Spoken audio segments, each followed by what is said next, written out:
Hello to all my friends out there. Hi, you guys.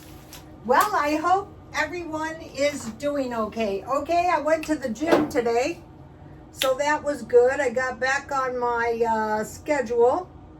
I took a couple days off so I could get a start on the diet.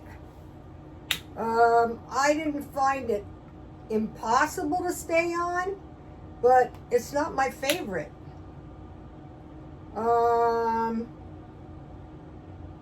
Today I could have had a free day, but I thought, I think I can stand it. Why won't this thing? So I thought, well, I think I can handle it for one more day, the carnivore diet. I gained quite a bit of weight, and that is very dangerous at my age. I'm letting myself have Diet Coke. One small joy, you guys. In a dreary state of meat. Okay, this video is Blackout versus 3 Days of Darkness, and ancient food storage versus modern suggestions, government suggestions. So I think the best thing to do is start out with blackouts. Okay, there was just a blackout in Europe, and I heard that it was worse than was reported, and I wouldn't doubt that, because if there's a blackout, there could be an attack. So the people may have thought they were going to be under attack. So that is really bad. So if the bombs don't come, then you can conclude that it's a power outage. But the power outages were really bad because they can cause traffic accidents and other bad things. But in our case here in San Diego, where we have a massive amount of traffic, the pileups could be really bad because there's no traffic lights at the end of the off-ramps. And we have a lot of deaths just on regular traffic on off-ramps, like driving off the off-ramp and then off the road, and, you know, really bad. Or cars that just stop or stall. Anyway, and in a blackout, you go, well, I'll just pull over, but there's no street lights. So, you know, and so one thing really so is this the end of the power outages? Oh no, this is just the beginning. These trade wars, these power outages, these sanctions, all this stuff is a form of war. It's an economic war, kind of. So blackouts are really bad, but if attack doesn't come, that's good. So they're saying prepare for 3 days. So you want 3 days of everything you need. You don't need that much stuff, but like water. That's one thing I'm really weak on, so I'm working on that, in food. So if you have peanut butter, bread, peanut butter, and soup, or crackers, you can kind of get by on that.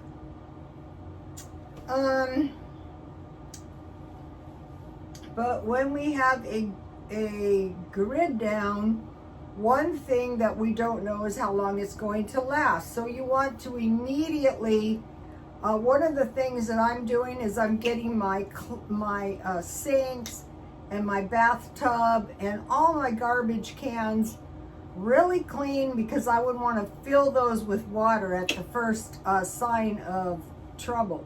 And don't use your water to flush the toilet.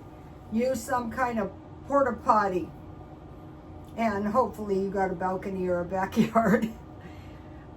So anyway, blackouts are bad because they can, there can be no water. We have bodies of water around here, quite a bit of water.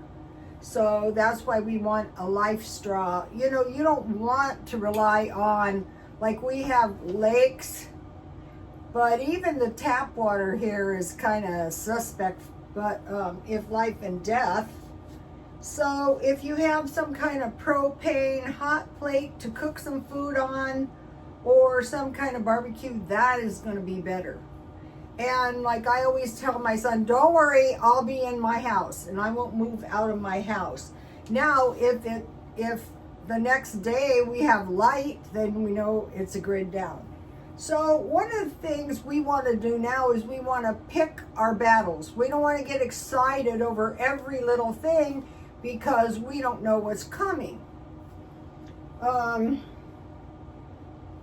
So they've told us prepare for power outages 3 days. And you want a full tank of gas. And you can survive. One of the things they caution is your light, because you could catch your house on fire.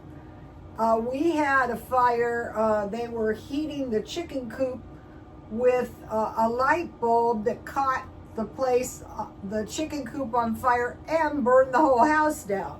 So something like that. So you'd want a full tank of gas. Okay, now the 3 days of darkness.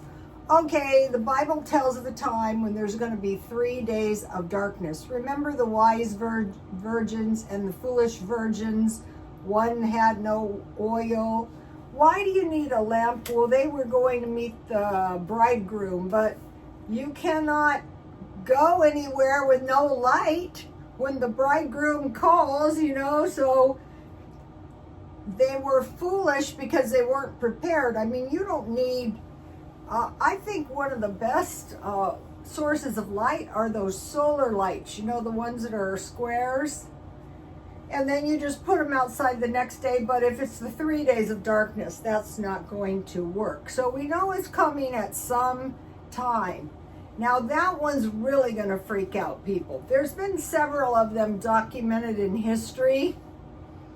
And some people say, oh, that is the beginning of the end. Possibly, but we want to survive until the actual end comes. So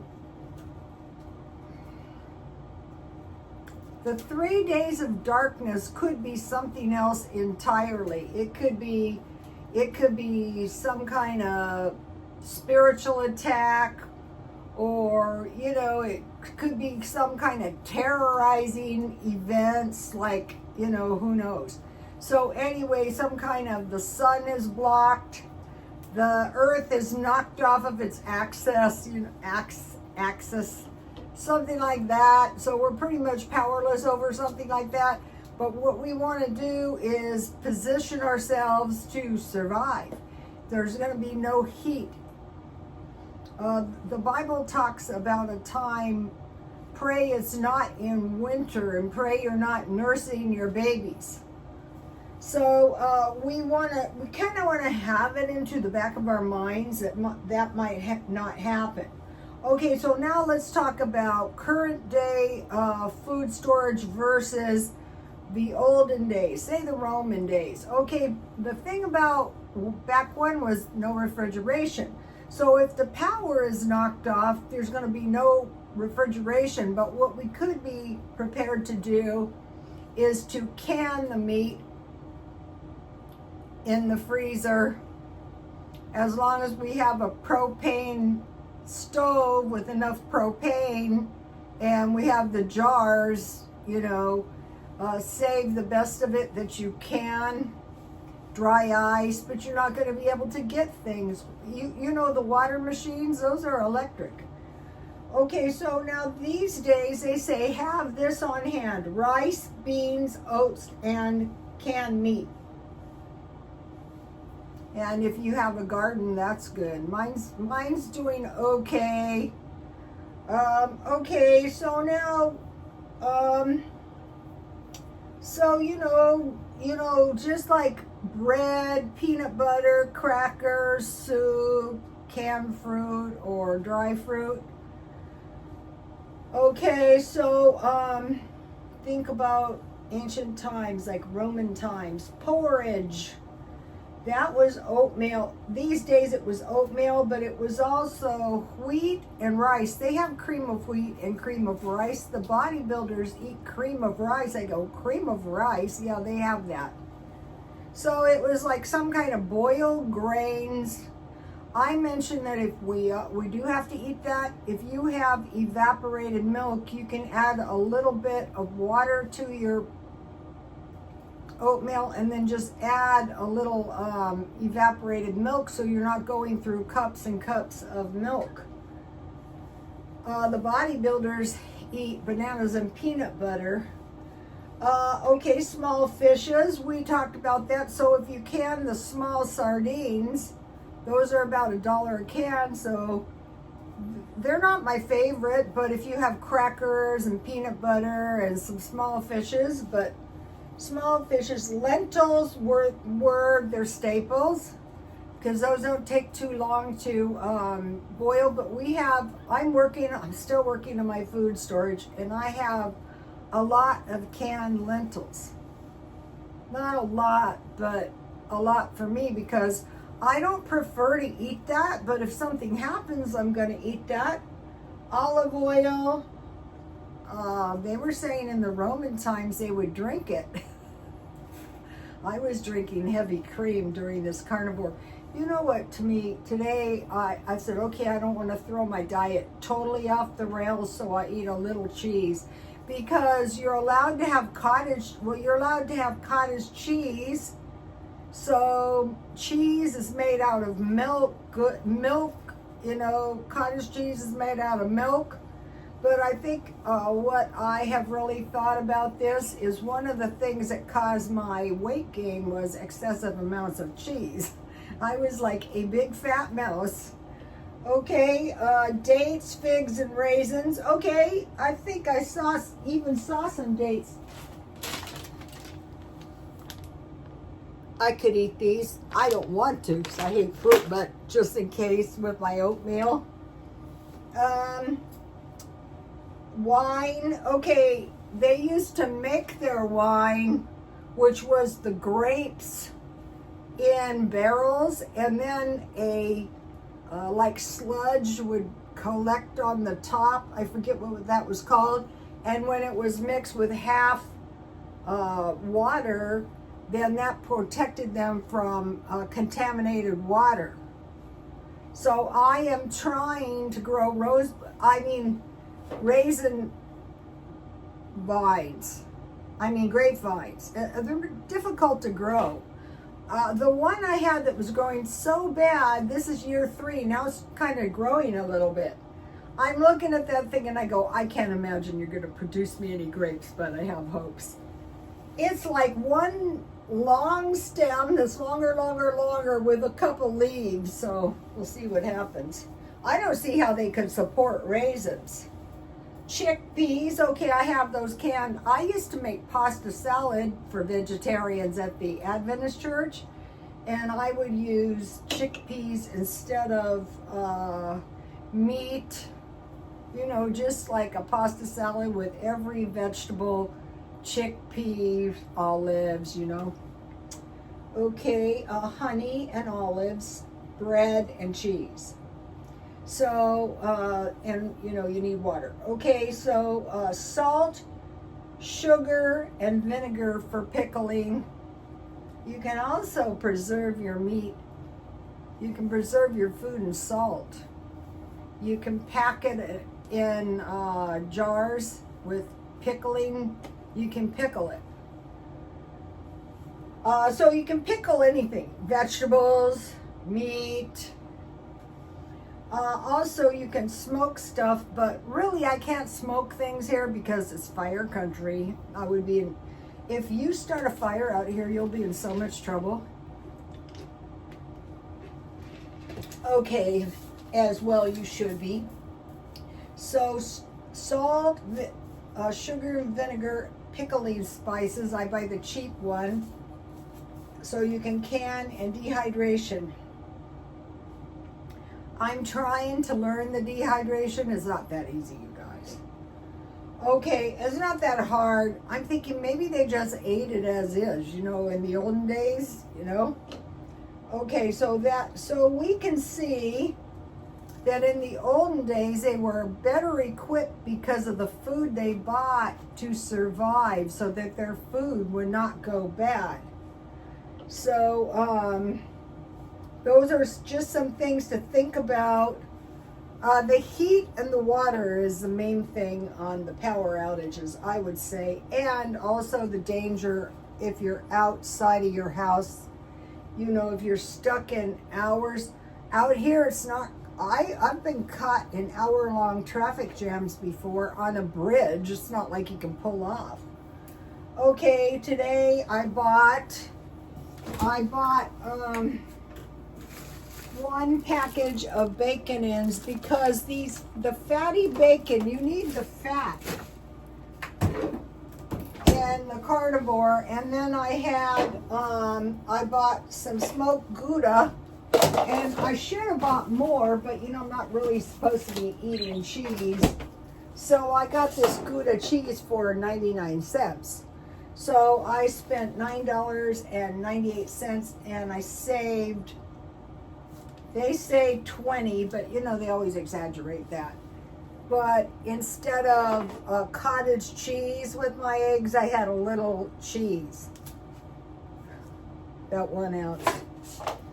One thing that the carnivore does for you is if you have been eating a lot of sugar and carbs, you can get off the sugar and carbs pretty painlessly. If you eat, this is one reason I didn't go off of the carnivore diet, because I was thinking about a day of some pasta or some oatmeal, and I thought, you really don't want to get started on the carbs yet. It's only been about 4 or 5 days. Okay, then I couldn't find pepper. I wanted a big one, so I bought one little pepper and a very small dish detergent for 99 cents. If you buy those watery ones, you might as well not do that. $2.26. So I spent a total of $12.24, and then I spent $25 in gas. So on barely anything, that put me up to about let's see, 37, around 37.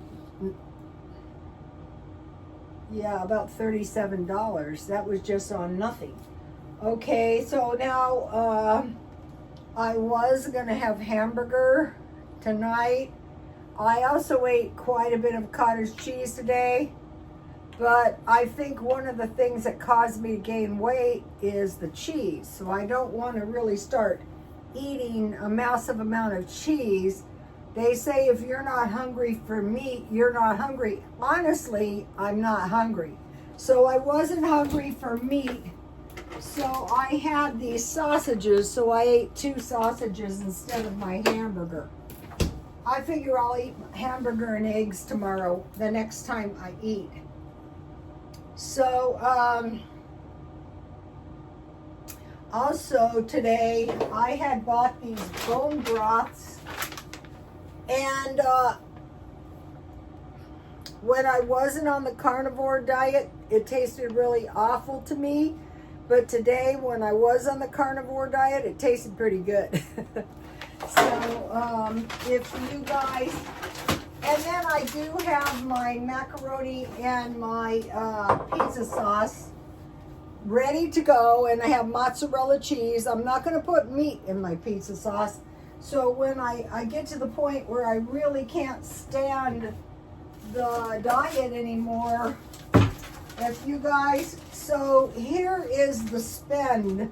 So tomorrow I would have a free day, but I think I'm just going, so I have 1 no spend, 1 spend, 2 no spends, 2 spends, and a free.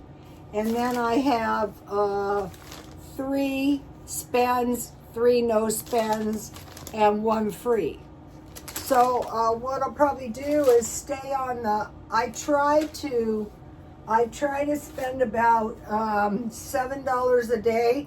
And the only reason I've spent more than that is because I bought steaks, I bought chicken, I bought, meat.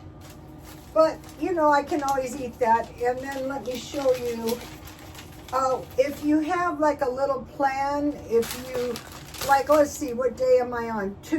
Only 4 days? No, 5 days. I was going to say, it seems like hell. So I was pretty good, except here I had the small cheese. So the next 3 days would be carnivore and then a free. So since I haven't had my free yet, I could have a small portion of pasta. I noticed that the ladies, oh my gosh, they dehydrate themselves. They do all kinds of terrible stuff. I love to watch the videos. I go, wow, you got to be a bit of a masochist to do this. But then, after the competitions, they go out and they usually have like a moderate plate of pasta and maybe a couple breadsticks. Ooh la la, I go, oh, you should be at my house every night. Okay, so we went through all this stuff. We went through the budget. We went through the diet. We went through the food storage. We went through the 3 days of darkness. So what we want to do is we want to pick our battles. Like, is this even worth giving 1 minute of thought to? Okay, the 3 days of darkness, probably not. If the earth is knocked off of its axis or something, or we're nuclear bombed or something, and we stand up out of the rubble, if we're lucky, I was listening to these prophecy videos, and a lot of it is interpretation, so I think my interpretation is correct. My interpretation is that there will be the Roman Empire that will exist until the end of times, and then there will be the Church of Christ that will exist until the ends of times. Both of these will exist. They're like, think about the wheat and the tares, but the Roman Empire upholds the law, and then the Christian religion is the Christian law. So when the great falling away comes, there is the state that is going to manage the population, because without law and order, we can't exist. And there is going to be bad elements. Like we see all kinds of unspeakable, happening as we speak. And so, like, I'm watching this and I'm thinking to myself, so what is to be learned here? What is to be learned is that there is always an evacuation plan. You want to evacuate before you get killed. The Bible talks about the desolation. When you see it coming, run to the hills. Give to Caesar what is Caesar's, give to God what is God's. And so, there is, I have a sense that there is a government, maybe a one world government coming, but if we're picking our battles, we want to uphold the law as much as we possibly can. So, and if we can't, we want to relocate to somewhere where we can. I'm watching these videos about these people that are ending up homeless. If you cannot afford to live in an expensive place, you have to find a way to relocate. You cannot live homeless. You cannot say, oh, somebody's going to help me. Look at these people in the tent cities. That is help it's like a FEMA camp, actually.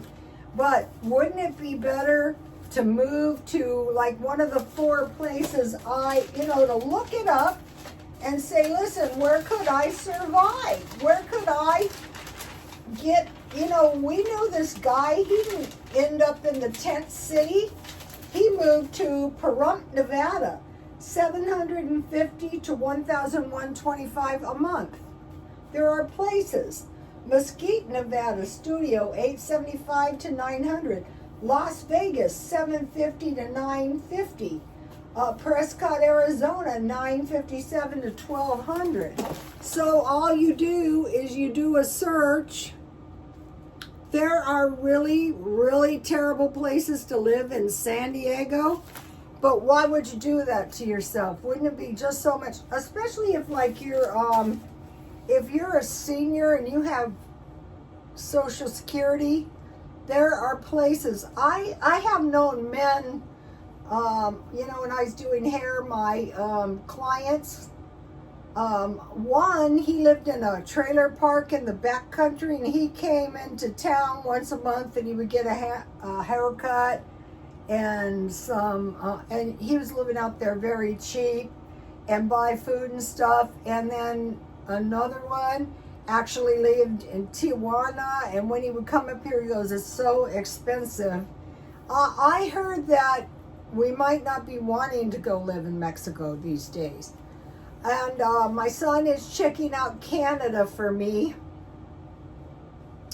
because Canada has the French influence and the English influence. So why should I cross the Atlantic? Why not? I mean, yeah, maybe they're not wild about us right now, but we can still we speak the language, and if we're not a menace, and we go to a decent, I'm probably going to get a travel package when I go, unless the situation, unless it deteriorates really badly. But then it would be so awesome if they become the 51st state, because then we would be members of the Commonwealth, which would essentially strengthen the Roman Empire. So we could be a huge Roman Empire as well as a Christian nation. So aren't I so annoying? Okay, you guys. I mean, you can look at it the other way. You don't have to say, okay, we're all doomed because Israel is fighting. No, they're not going to stop. It's going to go on. It's never going to stop. It's endless fighting with endless war and small periods of rest. And right now it's brewing. So imagine a boiling pot. All right, I'll see you tomorrow. Please like, comment, and subscribe. And God bless you all. Bye.